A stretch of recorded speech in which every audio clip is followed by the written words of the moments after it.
untuk KPI ya, jurusan teman-teman. Nah, penelitian KPI ini untuk skripsi ya, itu ada yang namanya penelitian kualitatif dan kuantitatif. Ingat, kualitatif ya, ini tidak menggunakan uji hipotesis statistik ya, tetapi lebih kepada penjabaran, penarikan kesimpulan dan tema. Itu ya, itu untuk kualitatif. Nah, kuantitatif ini dia menggunakan uji hipotesis yaitu statistik. Jadi kalau kuan itu berarti dia menggunakan statistik. Begitu ya, teman-teman. Oke, karena sekarang kita pelajaran statistika, jadi kita berbicaranya di ranah statistik aja, yaitu uji kuantitatif. Baik, lanjut. Kuantitatif dibagi menjadi dua, ya. Untuk tingkat penelitian skripsi yang menggunakan dua variabel, itu ada dua jenis, yaitu eksperimen dan survei. Nah, kalau eksperimen biasanya dengan menggunakan uji coba. Tapi teman-teman itu biasanya menggunakan survei. Nah, survei itu dengan cara apa? Dengan cara menyebarkan angket, ya. Dengan cara menyebarkan angket. Itu bisa dilakukan, gitu. Eee, nyebarin angketnya kemana Bu? Tergantung populasi sama sampel yang kamu ambil. Misalnya kamu ingin meneliti tentang, eee, penyiaran radio di Kota Bandung, berarti sampelnya kamu ambil di Kota Bandung, gitu. Nah, penyiaran radio itu misalnya untuk anak-anak, nah berarti kamu sampelnya sampel anak-anak, gitu. Jadi nyebar angketnya itu ke anak-anak. Nah, terus untuk, pengolahan statistikanya, itu ada 2 jenis, bisa menggunakan regresi, yaitu cara mencari pengaruh, dan yang kedua dengan menggunakan kolerasi. Kolerasi ini dengan mencari hubungan. Nanti akan kita pelajari satu persatu, gitu. Nah, tadi uji regresi itu adalah pengaruh. Misalnya pengaruh variabel X terhadap variabel Y. Tergantung nanti variabel X-nya apa, variabel Y-nya apa. Nah, begitu juga dengan korelasi. Korelasi itu menyatakan hubungan dari dua variabel. Misalnya, saya mau mencari Bu, eh, tentang penyiaran radio di Kota Bandung, itu dipengaruhi gak sih Bu sama eh, banyaknya banyaknya apa namanya tuh? eh Kalau sekarang radio sama televisi lebih digemari televisi ya. Kalau televisi yang bermuatan Islam gitu ya, dari beberapa stasiun TV. Itu pengaruhnya ada gak ke apa namanya, pribadi seseorang? Misalnya meningkatnya keimanan mereka dengan tayangan-tayangan tersebut. Nah, itu bisa ditanyakan melalui angket gitu. Angketnya terhadap penonton setia tayangan-tayangan program, penyiaran Islam, gitu ya. Itu bisa dilakukan dengan polling angket. Misalnya, saya mau neliti di daerah Jakarta, Bu, berarti ambil sampelnya di Jakarta. Misalnya variabel X-nya berarti, eee, koresponden orang yang menonton, ya. Variabel Y-nya itu misalnya koresponden orang yang menonton tayangan tersebut, dengan ininya dia, peningkatan peningkatannya dia dari segi ibadah yang dilakukan itu juga bisa melalui angket, gitu ya. Itu regresi, mencari pengaruh. Nah, kalau korelasi dia hanya hubungan aja. Ada gak sih hubungannya antara polling penonton dengan lamanya tayangan televisi tersebut? Misalnya gini, tayangan televisi penyiaran, Islam ya, misalnya seperti kalau di bulan Ramadan kan banyak tuh ya tayangan-tayangan ceramah-ceramah kultum ya, kultum menjelang menjelang buka. Nah, itu kan beberapa stasiun televisi mengadakan itu. Nah, itu ada gak sih hubungannya sama polling penonton dengan lamanya tayangan tersebut? Jadi diperpanjang nggak sih tayangan tersebut? Nah, kalau misalnya ada hubungannya, hubungannya seberapa kuat gitu. Nah, itu bisa dicari korelasinya. Itu teman-teman. Jadi ada dua ya, ada dua hipotesis kalau untuk kuantitatif bisa menggunakan regresi mencari pengaruh, bisa mencari korelasi untuk mencari hubungan. Tetapi sebelum masuk ke ranah hipotesis ini, kita harus mengadakan uji asumsi klasik atau uji persyaratan. Jadi sebelum masuk ke uji hipotesis, ada uji persyaratannya dulu nih, yaitu diuji dengan uji normalitas dan linearitas. Apa sih uji normalitas? Apa sih uji linearitas? Nanti kita langsung penjelasannya dan prakteknya ya. Oke, ini Bu Suci ambil dari buku. Nah, ini adalah uji asumsi klasik atau uji persyaratan analisis. Jadi sebelum kita menganalisis, kita mengadakan uji persyaratannya dulu nih, memenuhi standar gak, memenuhi syarat gak, gitu. Nah, normalitas itu ya, uji yang digunakan untuk mengetahui apakah data tersebut berdistribusi normal atau tidak. Jadi setelah kita menyebar angket, kita lihat dulu nih data kita normal atau tidak gitu. Kalau data kita normal, berarti kita langsung masuk. Kita boleh nih masuk ke uji parametrik. Nah, uji parametrik itu adalah yang tadi, uji regresi sama korelasi. Tapi kalau datanya nggak normal, nanti diarahkan untuk uji non parametrik. Nah, ini nanti biasanya skala yang datanya itu jenisnya jenisnya nominal atau lainnya gitu ya. Tapi biasanya langsung ke uji normalitas. Nah, karena kita nggak melakukan eksperimen ya, jadi langsung ke contoh dari uji regresi atau korelasi. Nah, misalnya ini, mencari uji normalitas pada penelitian Raka yaitu pengaruh motivasi belajar terhadap nilai IPS. Nah, ini angket dari motivasi belajar. Nah, ini angket dari prestasi belajar. Prestasi belajar itu nilainya dapatnya dari mana, Bu? Bisa dari nilai UTS anak-anak, bisa nilai UAS, ya, bisa juga nilai ulangan harian, nilai tugas, itu bisa. Itu adalah prestasi, gitu ya. Nah, ini menyebar angketnya 10 orang, karena kan ini sebagai sampel ya, sebagai contoh. 10 orang, nah dilihat dari hasil belajarnya juga, gitu teman-teman. Sampai sini ada pertanyaan? Halo? Sampai sini ada pertanyaan teman-teman? Halo? Terdengar suara Bu Suci? Dengar. Dengar. Lanjut ya? Dengar, Bu. Bu Suci lanjut ya? Iya, Bu. Di buku ini sih diterangin langkah-langkahnya, tapi kali ini kita langsung ke prakteknya. Nah, ini adalah angket motivasi belajar. Bu Suci copy, Bu Suci paste di program SPSS.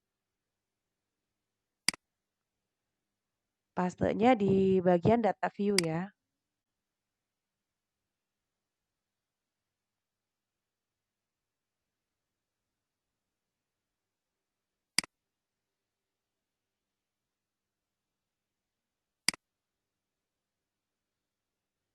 Ini agak lama nih masanya nih.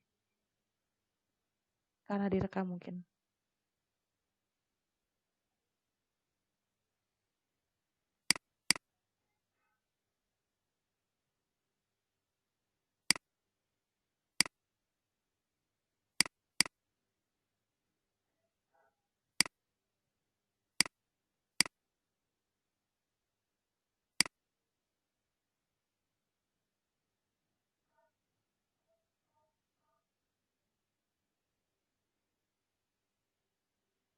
Oke, ini sudah ya.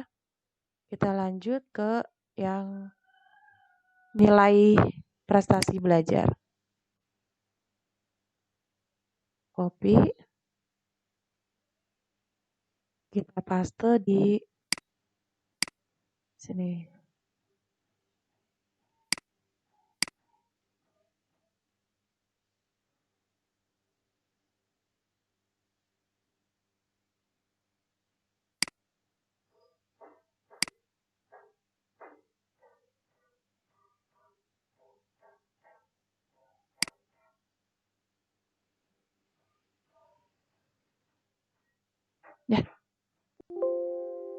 Yang keenamnya apa nih? Sebentar. Ya ini sudah ya. Kita lanjut. Ini kita copy-nya di data view. Nah, di variable view-nya ini name-nya diganti dengan X variable, yang ini dengan Y. Nah, desimalnya kita jadikan 0 biar boleh gak sih Bu nggak dijadikan 0? Boleh. Tapi lebih enaknya kita jadikan 0.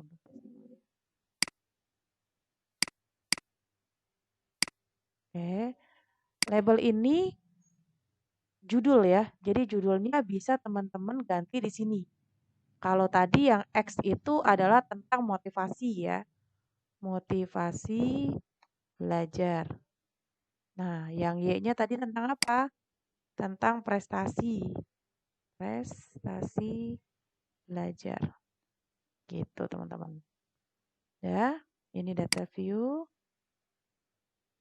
Nah, untuk uji normalitas ya, kita klik analyze, sebelumnya kita cari dulu errornya. Jadi yang diuji normalitas itu errornya. Errornya normal apa enggak nih? Itu adalah yang diuji. Nah, itu berdasarkan beberapa eh ini ya. Kenapa sih Bu harus errornya? Ya, harus errornya karena itu berdasarkan ada tokoh-tokoh ya, ada tokoh-tokoh dalam statistika yang memang menggunakan errornya untuk uji normalitas gitu. Harus errornya yang digunakan. Itu ya, itu ada tokoh-tokoh statistika yang mengatakan tersebut. Jadi kita memang menggunakan teori tersebut. Jadi yang digunakan itu adalah errornya. Itu. Nah, untuk mencari errornya kita klik regresi linear. Oke.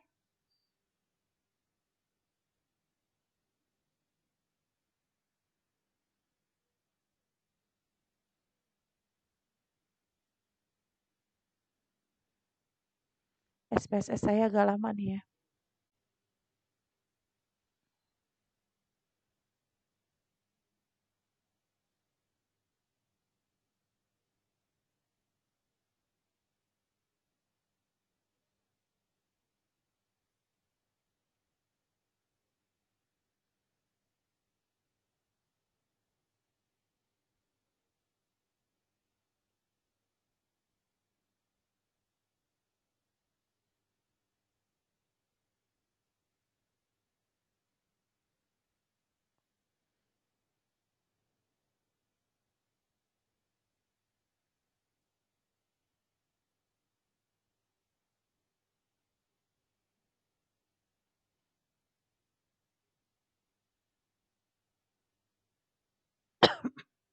Eh, masukkan motivasi belajar ke independen atau prestasi belajar dulu ke dependen, motivasi ke independen. Jadi yang Y masuknya ke dependen, motivasi ke independen. Save.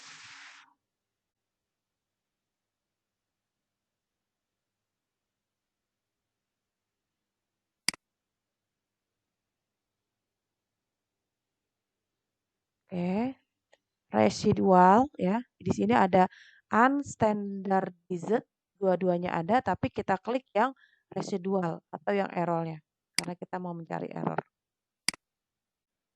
Continue. Oke.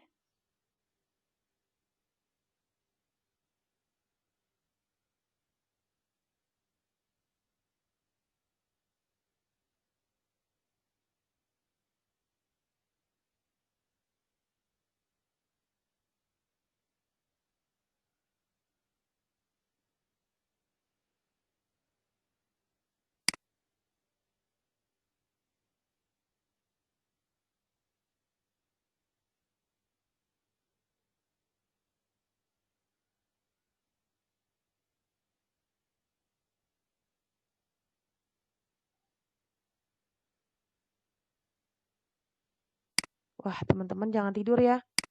Karena kelamaan nunggu hasil SPS-nya tidur lagi nih. Ini karena direkam jadi agak lama ya. Biasanya dia nggak terlalu lama.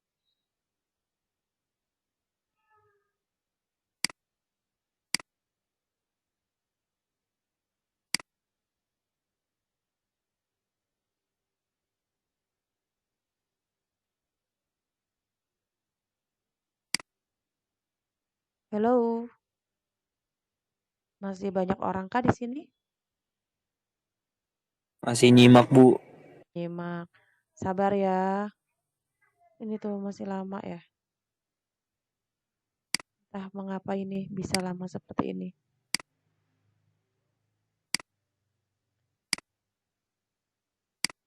Atau kita batalkan aja rekamannya ya? Kasihan teman-teman lama jadinya. Nanti Bu Suci coba rekam sendiri aja ya teman-teman ya. Atau tetap direkam? Rekam aja, Bu. Rekam aja, oke. Nah, Rekam aja. ini sudah kita dapat errornya ya. Terus kita cari normalitasnya. Nah, ini. Untuk normalitas non-parametric test, legalisi dialogs, sampel KS. Saya ulang. Analyze, non-parametric test, legalisi dialogs, one sample KS. Ya, klik. Nah, yang kita uji adalah errornya. Ini normal ya, tandanya uji normalitas. Kita lihat hasilnya. Nah, hasilnya adalah 0,2. 0,2 ini berarti dia berdistribusi normal. Kenapa? Karena di atas 0,05. Jadi dikatakan normal apabila dia di atas 0,05. Seperti itu. Jelas ya teman-teman ya. Dikatakan normal apabila setelah dites dengan SPSS dari signifikannya itu berdistribusi normal yaitu 0,2 di atas 0,05 seperti itu. Nah, terus gimana dengan uji linearitas, Bu? Nah, kita lihat uji linearitas. Jadi uji linearitas itu tadi ada yang nanyain ya. Uji linearitas apa sih, Bu? Nah, ini. Persyaratan uji linearitas adalah uji yang harus dilakukan untuk menguji model persamaan regresi antara Y dan variabel X. Gitu. Misalnya, seorang lulusan sarjana pendidikan matematika, dia mengajarnya matematika, ini linear. Tetapi kalau misalnya dia kuliahnya bahasa Inggris, tapi dia ngajarnya matematika, nah berarti dia nggak linear. Seperti itu maksudnya uji linear ya. Jadi ditanya nih, apa benar nih variabel X sama variabel Y itu linear? Nah, ini diuji. Nah, diujinya apabila nilai signifikannya lebih dari 0,05 ya, maka dia linear gitu. Tapi atau dia nilainya di atas 0,05 seperti tadi uji normalitas, berarti dia linear. Kita coba ya, pakai data yang sama, data yang tadi. Nah, data ini kita lihat nih, ini dia linear apa tidak nih? Analyze ya. Compare means. Nah, masukkan motivasi ke kolom independen dan prestasi ke kolom dependen. Ini ya. Terus option. Nah, kita klik test for linearity. Ya, kita menguji linearitas. Continue. Oke. Kita lihat datanya dia linear atau tidak nih. Nah, kita lihat di sini. Deviation from linearity 0,81. Nah, yang dilihat ininya ya. From linearity-nya, linearnya. Dia 0,8. 0,8 di atas 0,05 nggak teman-teman? 0,08 di atas Iya, 0,05 nggak? Iya. Berarti dia iya, Bu. linear. Berarti data kita normal, data kita linear. Berarti bisa nih Bu diuji regresi sama uji korelasi. Bisa. Gitu ya teman-teman ya. Paham teman-teman? Jelas sampai di sini? Kenapa harus diuji normalitas? Karena memang untuk melakukan uji korelasi dan uji regresi harus datanya berdistribusi normal. Kenapa sih harus diuji linearitas? Karena memang yang kita cari adalah hubungan, yang kita cari pengaruh.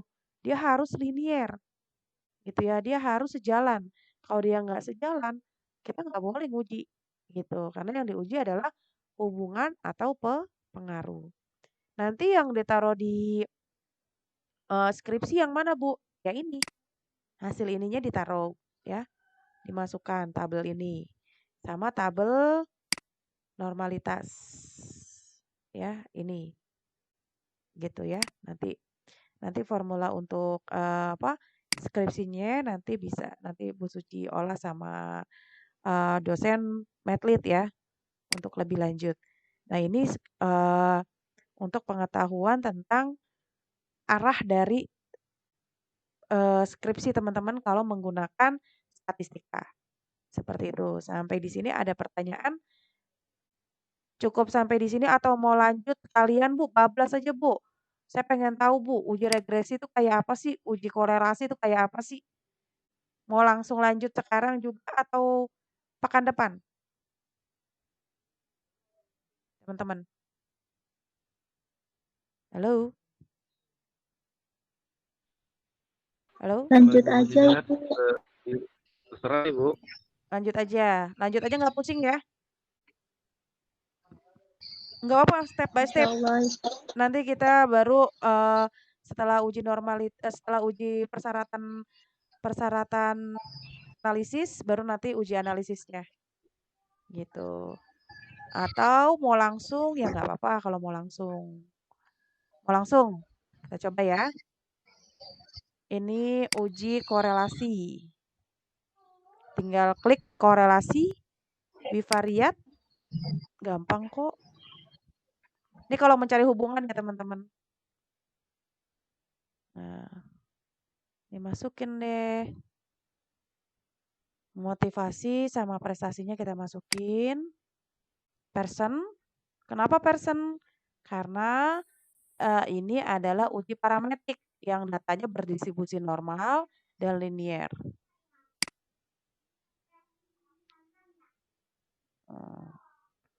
Nah, ini adalah korelasinya. Hasil korelasinya. Ya. Dia di atas 0,05 ya. Nah, berarti di sini dia nggak ada hubungan nih antara motivasi sama prestasi. Di sini ternyata di penelitian ini dia nggak berhubungan. Kenapa? Karena signifikannya itu di atas 0,05. Yang ada hubungan itu adalah kalau misalnya dia di bawah 0,05 gitu teman-teman. Jelas ya teman-teman ya? Kita coba lagi. Bu pakai data yang lain Bu? Bisa, kita ambil data yang lain.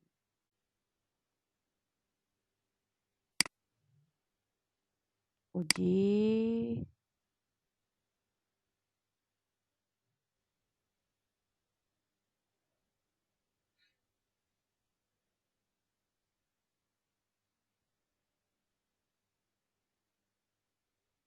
Oke.